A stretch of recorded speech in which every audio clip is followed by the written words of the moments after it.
Hello again, new viewers and existing subscribers. Welcome back to my channel. Today we have a truly epic story coming to us from our subscriber Terry from America. Buckle up, because Terry's journey to finding peace and quiet in Thailand took a series of wild and unexpected turns that you won't believe. After 3 decades of marriage and a lifetime of work, Terry and his wife decided to relocate to Thailand for their retirement. What began as a seemingly simple plan quickly spiraled into a saga of marital discord, surprising cultural differences, and an unexpected new relationship with a younger Burmese woman. Terry's account is filled with candid observations, humorous anecdotes, and some stark realities about relationships in Thailand. From navigating visa requirements and building a house, to dealing with accusations of infidelity and a messy divorce, Terry's initial dream of a peaceful retirement took a rollercoaster ride. Just when he thought his life in Thailand couldn't get any more complicated, he met Burma Girl, leading to a whirlwind romance with its own set of unique challenges and revelations. Get ready for a long and detailed story filled with love, loss, laughter, and some hard-learned lessons about life and relationships in the land of smiles, as told by Terry himself.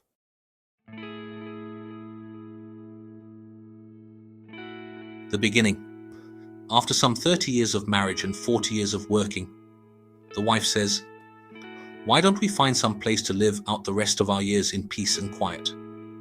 "That sounds like a good idea," I say. "Where would you like to live?" I ask. "Why don't we go and live in Thailand? My sister has a new house that we can rent," the wife says. Now then, I am thinking. I have not been to Thailand in over 20 years, and from my past memory, which seems to get worse each passing year, I was not looking forward to living in a third, or is it a fourth world country? Then again, I kind of like the idea of a new adventure. So I say to the wife, "Sure, why not? But we will have to decide what to do about your hair, salon, the house, the car, etc." I say. Leave it to the wife, she had the solution. Sell the business, lease the house to our son, and sell my truck to him. "But, dear," I say, "if we do all this, you realize that we will have nothing to come back to if we decide we do not want to remain in Thailand." "But," wife says, "just think about all those young girls over there." Now, I am thinking to myself, I am over the hill, being unhappily married to this woman for 20 years, can just barely make it to the lavatory to pee, have no interest in another lousy relationship, and she is talking about pretty girls. So, I get out my laptop and start to find everything that was available on the internet about Thailand. I may have been pretty dumb back then, but I could not find much of anything that was current. So I sent a letter off to immigration in Thailand asking them about visa requirements. I received a very nice letter in reply with instructions.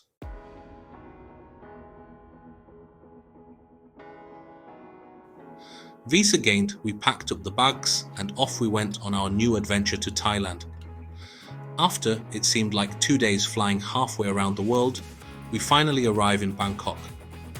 Remember, this is late October. Nice cool weather in the USA. Off the plane and into an oven. The only thing I was thinking at the time was, oh balls, what have I gotten myself into? At the airport to greet us was the wife's younger sister. The last time I had seen her, she was just moving out of the diaper stage. We headed over to the domestic terminal and waited for the flight north. As of this writing, I am still up north and have no desire to return to the oven of Bangkok. After arriving at the airport, the brother-in-law, younger sister's husband, greets us, load up the pickup truck and head down the road for another hour-and-a-half drive. Arriving at the house, I immediately asked for the bathroom. Surprise! It had an American-style toilet and paper. I was in heaven. No squatting, and did not have to use my finger. After a tour of the rest of the house, we sat down in the hardest wooden chairs that were ever built. I say to myself, cushions are the first order of business.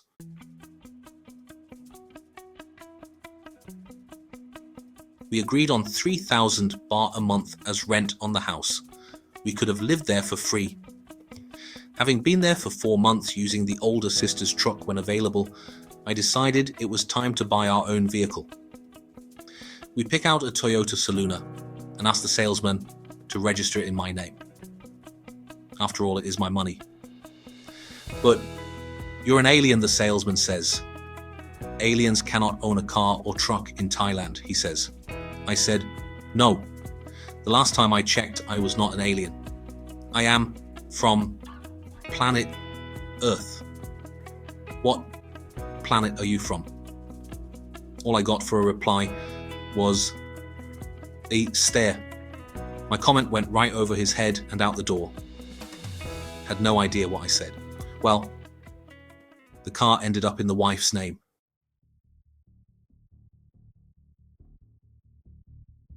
Now then, a year goes by and the sisters are all squabbling on a daily basis.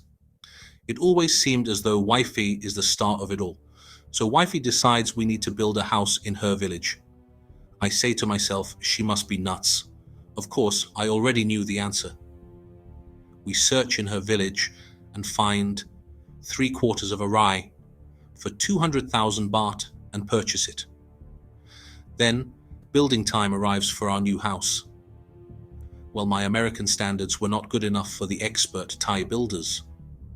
With their years of education and experience in the rice fields, they knew everything there was to the building of a well-constructed house. And the wife is siding with them. You don't know what the hell you're talking about, she says. Oh well, I did get some of what I wanted. And for the ongoing 3 years, I made a lot more improvements to the house and land. That's money. Now, wifey is an American green card holder, which means she had to return to the USA every year or lose her residency status. Did not realize when I left America that this was going to be an annual thing. Fling. She was determined that I was going to go with her, and I was just as determined that I was not. Flying for umpteen hours, that's a whole bunch of hours for the dummies. A chain smoker to boot on a non-smoking flight. No way. So, wifey goes off to the USA for 2 months and I remain in the village. I was quite happy with my computer and TV and not having to listen to her moaning all the time. All too soon, wifey returns. I go to the airport to pick her up and I get the nastiest look you can imagine. Who have you been with while I was gone? She asks. I was not expecting this from her and said, no one. What the hell is the matter with you, I ask. You have been with somebody. I know, she says. Well, I knew that this conversation had to end, so I shut my mouth and said nothing. To make this very long story short, the wife went to the USA annually for 4 years, and each time her visits became longer and longer, and each time she returned, I was accused of having a mia noi. That's mistress, and running around with all sorts of women. I had nothing to defend, so kept my trap shut. While back in the USA, I was also being accused of the same crap. Heck, if I went to the mall and looked at a woman passing by, I would get the 3rd degree all the way home. Back to our son and our online conversation. What does your mother want from me, I ask. Son says, 50% of everything. I say, she already has everything. Does she want my blood too? No comment from SOB. When I met my wife, actually I bought her out of a bordello. In 1998 for 4,000 baht. She had 20 baht in her purse. Since that time she has traveled all over the world with me. I put her up in 2 brand new houses, spent thousands of dollars on furniture that was not functional, bought her a sports car, started her business, and gave her the equity in both houses when sold. All these years she never spent 1 cent on utilities, mortgage payments, telephone bills, hers, car payments, groceries, very few, etc. I guess she thought that all these necessities were free. And today, still not satisfied, wants 50% of my pension, my only asset left. Wife finally arrives and I'm not around. I moved 100 kilometers away, but did call her. "Where the hell are you?" she asks. I hang up. This conversation isn't going to go anywhere, I tell myself. True to her word, she sells my car and takes her ton of gold and goes back to the USA. After the wife leaves, I return to the house and decide to live there while she keeps her ass in the USA. Well, our son tells me that wife is returning to Thailand and wants a divorce from me. What happened to her filing last year? I ask SOB. "I don't know," says our son. "I find me a truck and haul off some furniture and clothes to my new place."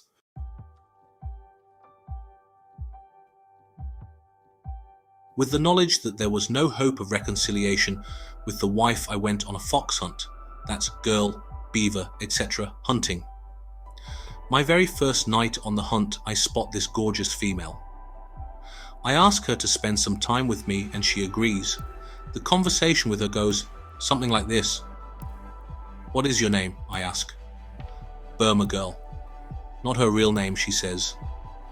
She tells me that she is from a mountain village. "How long have you been working at this job?" I ask. Being polite, already knew she was a barmaid. "About 10 years, she says. As time goes on, 2 days, I fall in love with this girl. I already know what you're thinking out there. Boy, is this guy stupid or what? Since I am a lonely old fart, I ask this girl, initially, if she would be my Mia Noi, mistress, which she agrees to. So the agreed payment would be 10,000 baht a month for 3 to 4 nights of heavenly bliss each week. Well, 2 days later, I decide that this is not going to work. What if she is peddling her butt on the side and gets something nasty? I ask myself. Would you consider living with me full time? I ask. She was at first reluctant to agree, but after 5 minutes of thinking on her part, she agrees to move in with me. From the very first day, she was constantly putting the moves on me. That is, Boom Boom was her middle name. In the meantime, I tried calling the wife and got the same snotty reply. "Where the hell are you?" she shouts. "On the moon," I say. "Didn't you know I am an alien?" I don't think she quite figured out what I was talking about. "I want you to be at the Ampher on Thursday at 8 a.m. to file for divorce," she says.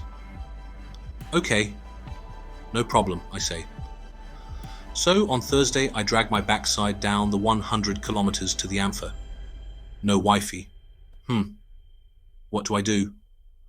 Well, this fellow comes over and states, "Don't you recognize me?" I did not, until he said he is my wife's sister's boyfriend. "Your wife is delayed," he tells me. "She is getting her hair done and will not be here until 11 a.m. It's just like her. Me first. The hell with you." So I sit and wait. Approximately 11 a.m., I see this outrageously dressed peacock walking. Actually, she was strutting towards me. I knew in a minute it had to be Saint Nick. Oh, sorry, that's another story. So, the peacock comes up to me, flutters her wings, and shouts while jabbing her finger into my forehead. It hurt. "I want a divorce from you today, and I want 50% of everything." "You're not getting 50%, I say. In fact, I am not giving you anything, and I proceed to walk away. That little episode sealed our fate in concrete. About 2 weeks later, I tried calling the old bag and was told by the sister that my wife had returned to the USA to file for divorce. For the 3rd time. I told the sister that I was willing to compromise with the wife and give her some money. The sister tells me not to give her anything. "Why?" I ask. "Your wife already has a new husband."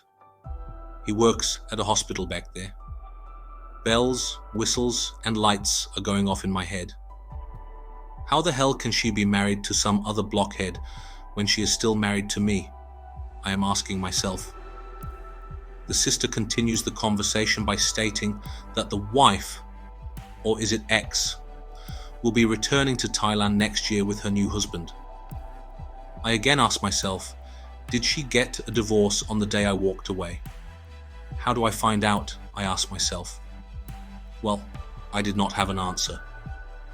So I say, again, to myself, 2 divorces is better than 1 anyway.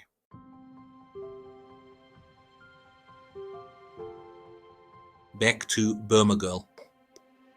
About 3 weeks into the relationship, which is around mid-November 2017, Burma Girl decides that she wants to go and see her son. Another whole series of questions arise. Why did you not tell me you had a son when we first met? I ask. I forgot to tell you, she says. The bells are ringing quite loud in my head. I am too damn old to be starting a new family, I am thinking. But my ding-a-ling is making it known to me that it wants to be exercised regularly, and if I give up this toy, I will have to find something else to play with. So ding-a-ling 1.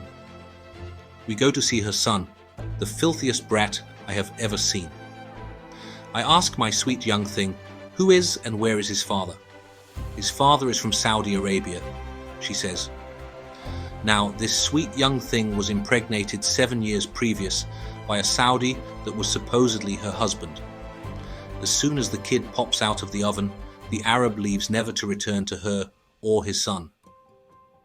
I am now starting to feel sorry for this young lady who has gone through a terrible 10 years. Her first relationship lasts for 2 years with a Japanese fisherman who gets disemboweled by a big fish hook, which results in the termination of the relationship. Second relationship, the Arab, lasts for 4 years until the kid drops out of the oven. Her third relationship with a supposedly rich European lasts for about 2 years and ends when he decides to seek other sources for his pleasure. Each of these relationships were short-term, holiday relationships. As our relationship continues, I learn much more about her past and present life. I am constantly asking myself, why did I get into this relationship mess? I think I know what you're all thinking. My problem is that once I get into a relationship, I am committed to that relationship. I am not the type, and never have been the type of person to just walk away from anything I started. And as each day goes along and the stories get sadder and sadder, I get that much more locked into the relationship. As our relationship continues into 6 months, she states, I want to get married. I inform her that I am not interested in marriage at this point in time. She eventually gets me to understand that it is not a real marriage. It's a save-face string-tying ceremony for her family. What's this going to cost me? I ask. A 1 baht gold chain, about 6,000 baht at the time, for her mother and another 30,000 for partying, she says. It turned out to be a beautiful ceremony with a lot of help from friends. Climbing the damn mountain I thought was going to kill me. But then I said to myself, if I make it up this hill, I will be married. And if I don't, they can have a funeral. The party will go on either way. Burma Girl and I have absolutely nothing in common. Surprised. I have become attached to this young lady from a purely selfish standpoint. I am always asking myself, as we men get older, are we supposed to be this sexually active? I have no answer. Okay, I am 66 years old. I think I told you I am a dirty old man. She, 31 years old. Back to the story. After months of this relationship, I learn that my young lady is not a Thai citizen. She's what is referred to in Thailand by many different spellings, a Thai Lu. She migrated from Burma, cannot spell the other one, with her family when she was approximately 5 or 6 years old. As such, she, like all of us foreigners, are not eligible to own land. When we first met and started living together some months ago, it was agreed that within 3 years if she stayed with me and we found ourselves compatible, that I would purchase some land and build a house on that land. This would give me the test period I needed to determine if she was genuinely interested in a long-term relationship with me or just after my money. That was before I found out that she could not own land. But in January 2019, the bureaucrats in Bangkok were kind enough to send a team of buffalo up north to process paperwork that would, sometime in the next 100 years, grant Thai citizenship on these Thai Lu.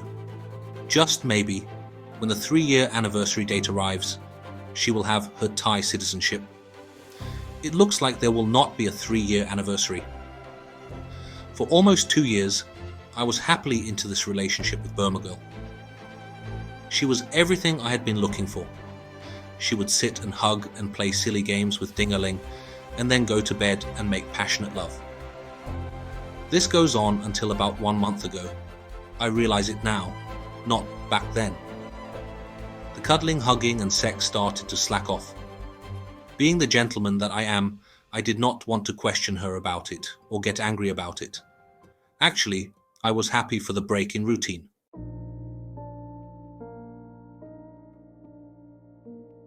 Then, 2 days ago, she unloaded on me. Must be that time of the month. Didn't even see it coming. The day previous, a friend and his wife came for a visit. While they were at the house, I carried on a conversation with my friend, and off away from us, Burma Girl and my friend's wife had their conversation. After our friends left and Burma Girl and I were alone, she says to me, "Why do all old men want boom boom all the time?" I ask her why she was asking that question. She tells me that her friend states that her husband wants it every day. I say, "What is wrong with that? You like having boom boom too, don't you?" I get a funny look from her. I am thinking I must have pushed the wrong button. It is quite late, so off to bed we go. The next afternoon, I am sitting watching the TV when she starts talking to me. My friend told me that her husband, my friend, had given her 2 million baht, she says. "When are you going to give me my millions?" she asks. She continues, "You think we stay with old men because we love you. We stay with old men because old men are supposed to be rich. I am going to Bangkok and stay with my brother," she states. Well, as I say, I was caught completely off guard. Had no reason to suspect that she felt that way. To be frank, it shocked me. All these many months she professed her true love for me, never once indicating that she was the least bit unhappy with me. Showered me with hugs and kisses constantly. All the time smiling for me. That's what got to me from the very beginning. Her adorable smile. Throughout all these months, I was making plans for our new house together. Making several designs of what I would like in a house. Asking her thoughts about her wants and needs. And then the bombshell hits and explodes. I had to get away for a while. When I returned to the house, she was packing her clothes. I told her, "If you leave, do not come back. You and I will be finished." Then I go out and leave her alone. When I come back to the house an hour or so later, she has unpacked.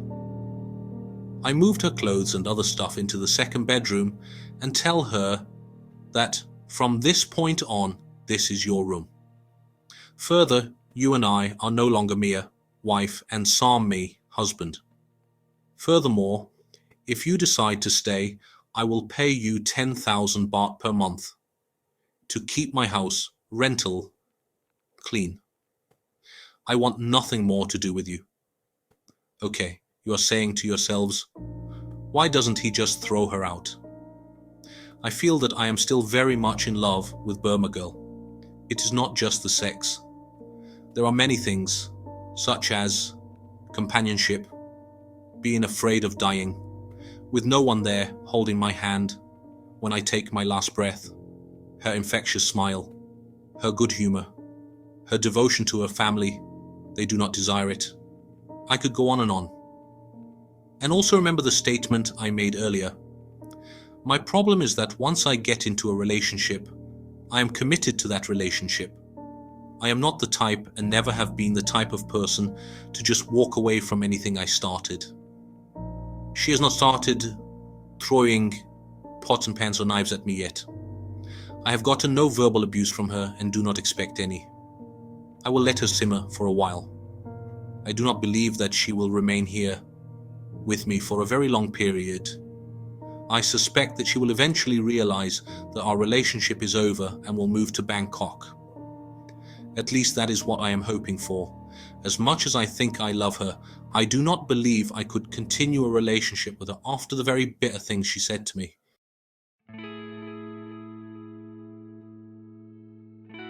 In conclusion, I do not know when or how this story is going to end.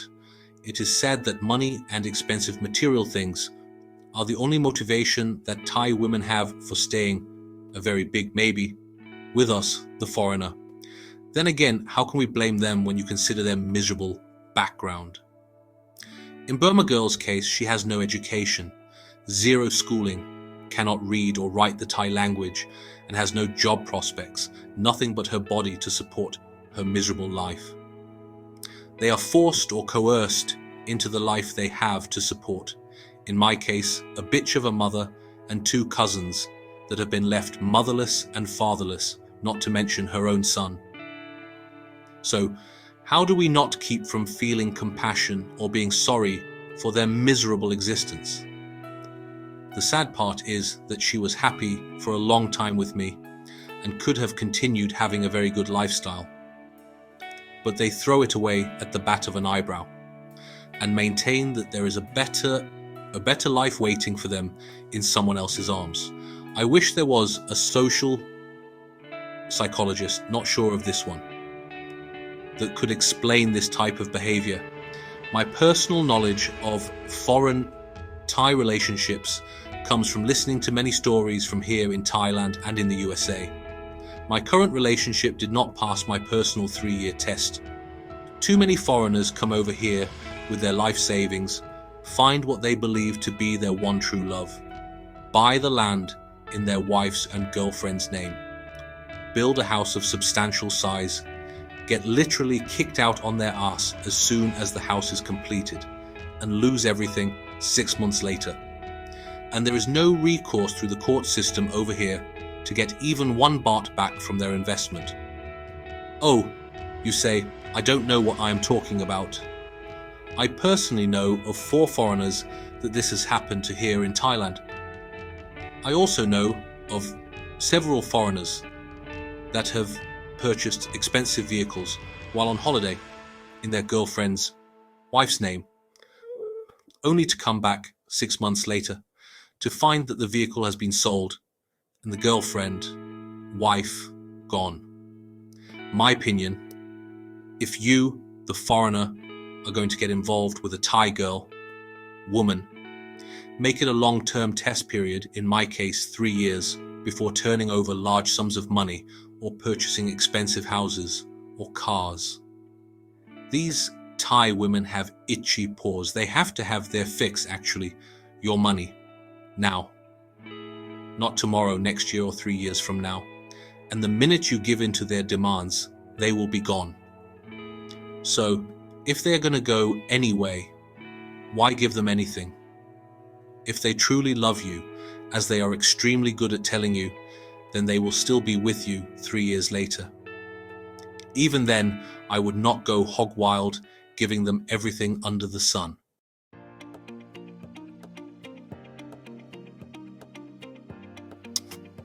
So that was quite a journey with Terry, wasn't it? From the initial dream of a peaceful retirement in Thailand with his wife, to navigating a divorce and finding an unexpected connection with Burma Girl, his story was certainly full of twists and turns. We heard about the challenges of adapting to a new culture, the complexities of long-term relationships, and the often significant role that finances can play in these dynamics. Terry's candid account offers a lot to think about for anyone considering a move abroad or exploring relationships in different cultural contexts. What were your thoughts on Terry's experiences? Have you ever considered retiring abroad?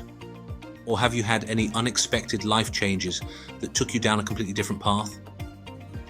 Perhaps you have insights into the dynamics of relationships in Thailand or similar cross-cultural experiences.